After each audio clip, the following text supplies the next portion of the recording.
വിശ്വാസ വോട്ടെടുപ്പിൽ പങ്കെടുക്കരുതെന്ന മദ്രാസ് ഹൈക്കോടതി നിർദ്ദേശത്തിനെതിരെ സുപ്രീം കോടതിയെ സമീപിക്കുകയാണ് TVK MLA Tirupattur MLA R Srinivasa സേതുപതിയാണ് സുപ്രീം കോടതിയെ സമീപിച്ചത്. ശ്രീധരൻ, ഇപ്പോൾ ഈ തെരഞ്ഞെടുപ്പ് കേസ് നിലനിൽക്കുന്നതിനാൽ വോട്ടെടുപ്പിൽ നിന്ന് വിട്ടുനിൽക്കണം എന്തായിരുന്നാലും ഹൈക്കോടതിയുടെ നിർദ്ദേശം. ആ സാഹചര്യത്തിൽ ഇപ്പോൾ സുപ്രീം കോടതിയെ സമീപിക്കുന്നു.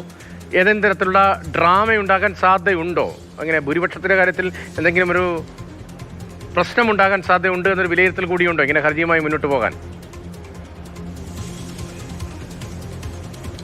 അല്ല, ഭൂരിപക്ഷത്തിന്റെ കാര്യത്തിൽ യാതൊരുവിധ ആശങ്കയും TVKക്കോ വിജയിക്കോ ഇല്ല. 120 പേരുടെ പിന്തുണ ഇതിനോടകം തന്നെ ഉണ്ട്. അതിൽ ഒരാളുടെ കുറഞ്ഞാൽ പോലും 119 പേരുടെ പിന്തുണ TVK ഉറപ്പാക്കിയിട്ടുണ്ട്. 118 കേവല ഭൂരിപക്ഷം തെളിയിക്കാനുള്ള മാന്ത്രിക സംഖ്യ എന്നുള്ളത്.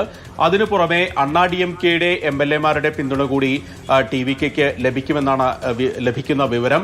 അതായത് 30 അണ്ണാ DMK MLAമാർ ഈ EPS പക്ഷത്തോട് ഇടഞ്ഞുകൊണ്ട് SP വേലുമണിയുടെയും CV ഷൺമുഖത്തിന്റെയും നേതൃത്വത്തിൽ TVK പിന്തുണയ്ക്കുമെന്ന് ഇതിനോടകം തന്നെ പ്രഖ്യാപിച്ചിട്ടുണ്ട്. അതുകൊണ്ട് അത്തരത്തിലുള്ള ഒരു ആശങ്ക സ്വാഭാവികമായിട്ടും അവർക്കുണ്ടാവില്ല.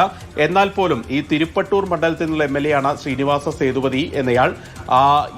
ആ മണ്ഡലത്തിലെ വിജയം തന്നെ തീർത്തും നാടകീയമായിട്ടാണ്. അതായത് ഓരോ വോട്ടിനാണ് ഈ ശ്രീനിവാസ സേതുപതി വിജയിച്ചത്. അതുകൊണ്ട് തന്നെ ആ വിജയം ചോദ്യം ചെയ്തുകൊണ്ട് DMK സ്ഥാനാർത്ഥി പെരിയ കറുപ്പൻ മദ്രാസ് ഹൈക്കോടതിയെ സമീപിച്ചു.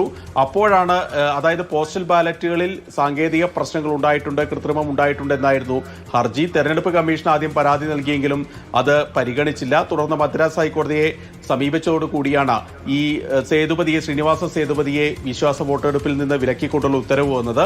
ഏതായാലും അതിനെതിരെ മേൽക്കോടതിയെ സമീപിക്കുക എന്നുള്ളതിന്റെ ഭാഗമായിട്ടാണ് സുപ്രീം കോടതിയെ ഇപ്പോൾ ശ്രീനിവാസ സേതുപതിയും TVKയും സമീപിച്ചിരിക്കുന്നത്. നാളെ വിശ്വാസ വോട്ടെടുപ്പ് നടക്കുന്നതിനാൽ അടിയന്തരമായി ഈ കേസ് ഹർജി പരിഗണിക്കുമെന്നാണ് ലഭിക്കുന്ന വിവരം.